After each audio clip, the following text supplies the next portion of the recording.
Sup Shredders, my name is Logan aka Spiderhands and welcome to an SP Reacts where today we have ourselves a track from an act named Bodyveil titled 1,000 Lies featuring Kyat Cute. And if we switch over to here, we have ourselves a track on the screen on YouTube. Apparently this is from their project titled Permanent Fever and I'm looking forward to listening through it. So we're going to listen through this track from start till finish and we're going to hear what we think. Let's go, let's do it. Intriguing rhythms on the side. You make it so hard to make me hate you.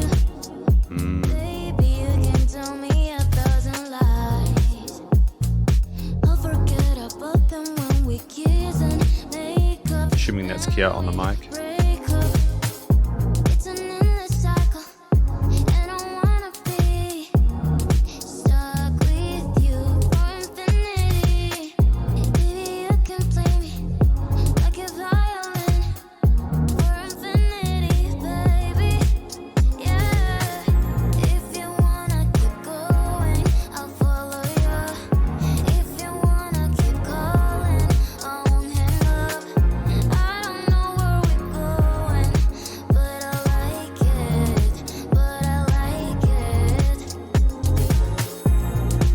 I love the little shimmer between the sides of that.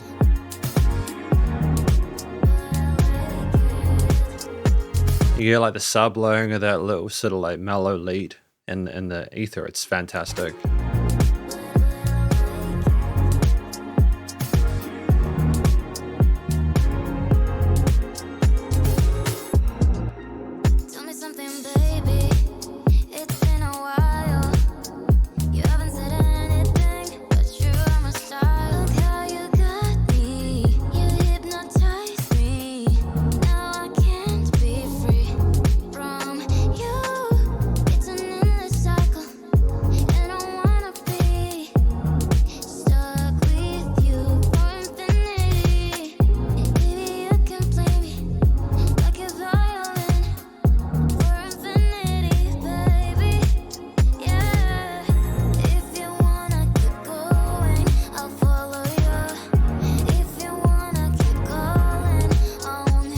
I mean, the rhythm is hypnotic with those chord note grooves on the kick.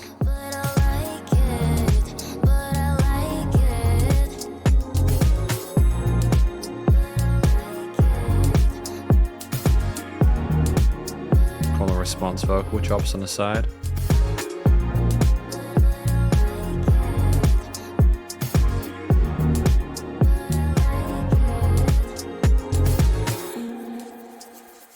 Dynamic range.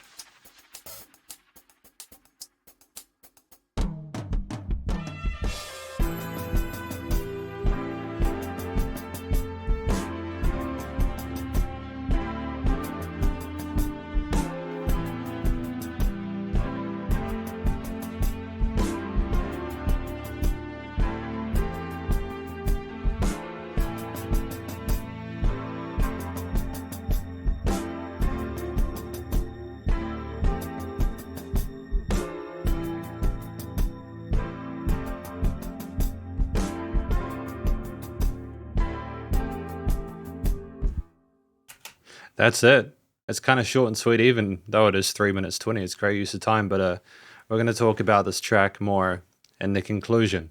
Because welcome to the conclusion of my review of this track from an act named Bodyveil, titled 1,000 Lies featuring Kyat Cute off of the Permanent Fever project.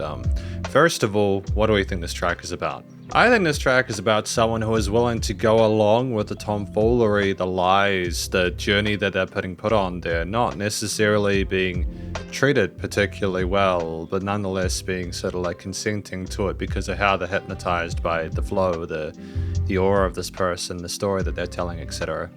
That's my interpretation on a first listen basis.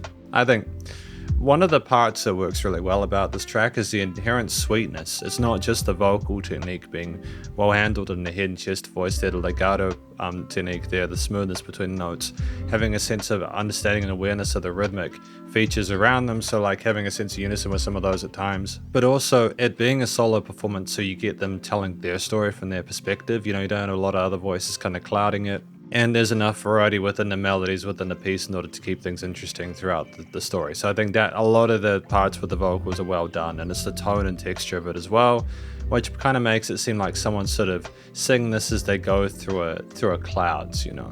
And there's these nice reverb towers which make it sound kind of misty, and it works with a lot of the other flavors within the arrangement. So vocals were really solid. I think it's also the actual sort of atmosphere created by the different instrumental layers. So I think that you know, it was great to have the bass being sort of fundamental with its funkiness there in the quarters, eighths, and sixteenths, exploring the lower sort of like root notes and notes attributed to the scale there, working within the pentatonics and stuff. It's great to have that the synth pads and the keys in the background, the mid to upper range there, sort of establishing a really sort of solemn, chill aesthetic, and they're held notes there, but they're also got a really soft attack to them. They're kind of fluffy, I suppose, in a weird sense, almost kind of synthwave-ish. The drums have a nice sort of presence and flow to them with the chord note accents plus the cymbals, and the tom fills that we have in the later part there, which transitions were fantastic.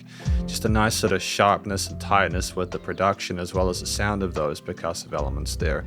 They sidechain neatly into the mix was not being too aggressive, and I think ultimately the other sort of synth layers that we have as we go through it, whether those be sub leads or more sort of like present layers, are really sort of like flavorful and work well within the overall coloration of the mix. I think the 16th note, kind of the intricacy with the hi-hats on the drums, is a nice sort of feature in the later half of the track. We have some sort of like dreamy, creamy sort of like sounds and sort of like tones.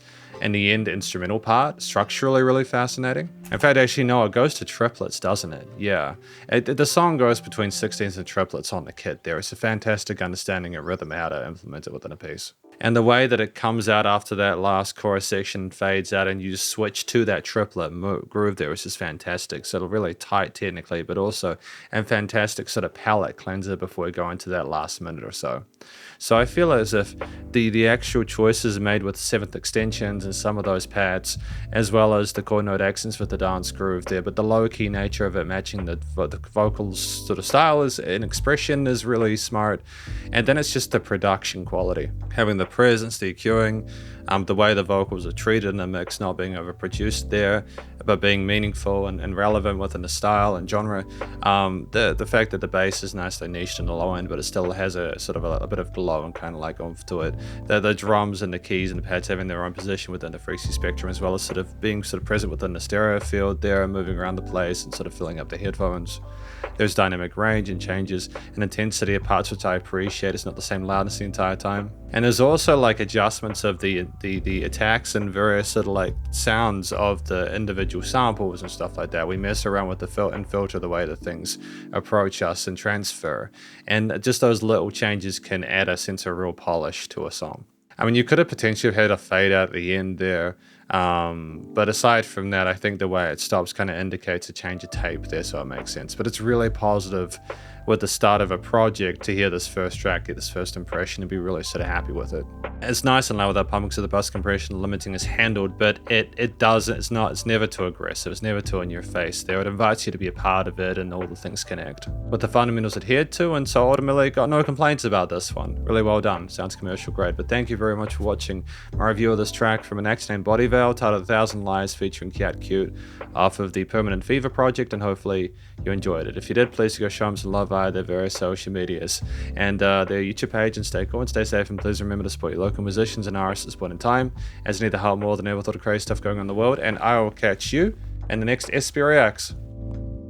Spiderhands out.